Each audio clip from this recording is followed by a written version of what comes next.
Traitor! Traitor! Don't laugh, you're a traitor, Boris! People in Bewdley weren't letting the Prime Minister forget that he didn't come when their town looked like this. A week and a half ago, it was swamped as the River Severn came over the top of flood defences.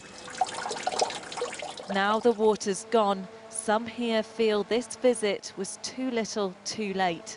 Is there anger towards him in communities? Yes, incredibly angry. This is a weird community. We voted majorly for him here, which is really frustrating. He didn't show up when it's actually flooded. He shows up after the issues happened and acts like he's doing the right job. Boris Johnson was taken to see the flood defences and spoke to residents and Environment Agency staff about what permanent barriers could be put in. He was met by a crowd of people from the town as he headed into a private meeting where only residents who'd been invited were allowed in. So are you about 2 weeks too late? Afterwards, those who were inside gave their verdict. I think if he wants to see what's going on, he needs to be here when it's happening, not when the sun's shining.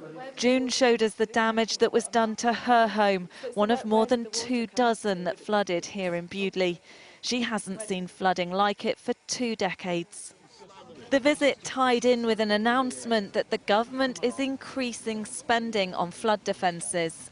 Really to thank the Environment Agency for the fantastic work that they did, thank the emergency services obviously for what they've done, but then to look at what we can do to make sure this doesn't happen again.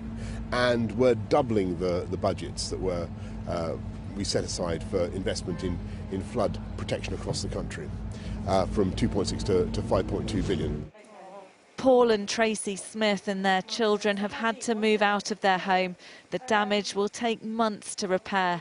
They met the Prime Minister and welcomed his visit. I can understand people's concerns. Where was the Prime Minister? And I said to him, I know you like a good catchphrase. And I said, let's get Bewdley done. Let's get it done for future generations. And the last thing that he said in the meeting was, let's get Bewdley done. And I'm going to take him at his word. And if he doesn't, then I'll get back in touch with him.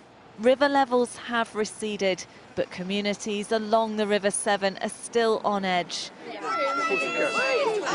Now the Prime Minister has been and seen the damage. He'll next be judged on what he does to protect towns at risk of flooding in the future. Becky Johnson, Sky News, Bewdley in Worcestershire.